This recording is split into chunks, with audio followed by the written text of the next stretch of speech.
आणि आताची एक महत्त्वाची बातमी, मराठा आरक्षणासाठी मंगळवारी बैठक आयोजित करण्यात आलेली आहे। राज्य सरकारने ही बैठक बोलावलेली आहे। आताची महत्त्वाची बातमी आपण पाहतोय, मराठा आरक्षणासाठी मंगळवारी बैठक होणार आहे। राज्य सरकारने ही महत्त्वाची बैठक बोलावलेली आहे। त्यामुळे आता या बैठकीमध्ये नेमकं काय होतं ते पाहणं महत्त्वाचं ठरणार आहे। मराठा आरक्षणासाठी मंगळवारी बैठक बोलावण्यात आलेली आहे। जरांगेंनी ज्या मागण्या मांडलेल्या आहेत त्या संदर्भात या बैठकीमध्ये चर्चा होण्याची शक्यता आहे। मराठा आरक्षणासाठी मंगळवारी राज्य सरकारने बैठक बोलावलेली आहे। या बैठकीकडे आता सर्वांचं लक्ष लागलेलं आहे। या संदर्भात अधिक माहिती घेऊयात आमच्या प्रतिनिधी वैदेही काणेकर यांच्याकडून। वैदेही, काय नेमकी माहिती आहे?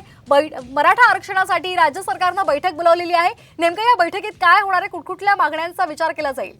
नक्कीच मंत्रिमंडळाची एक महत्त्वाची बैठक मंगळवारी होणार आहे आणि या बैठकीमध्ये मनोज जरांगे पाटील यांनी ज्या काही मागण्या केलेल्या होत्या, ज्या महत्त्वाच्या गोष्टींवर चर्चा होणं अपेक्षित होतं, निर्णय होणं अपेक्षित होतं, या सगळ्या गोष्टीची नोंद खरं तर 2 दिवसापूर्वी शंभूराजे देसाई जे मनोज जरांगे पाटील यांना भेटायला गेले होते त्यांनी एका डायरीमध्ये केलेली आहे आणि हीच डायरी प्रेझेंट केली जाणार आहे मंत्रिमंडळ बैठकीमध्ये।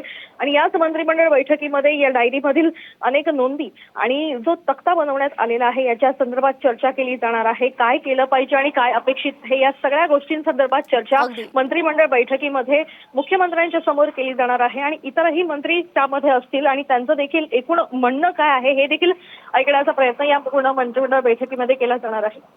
अगदी धन्यवाद आपण दिलेल्या सविस्तर माहितीसाठी।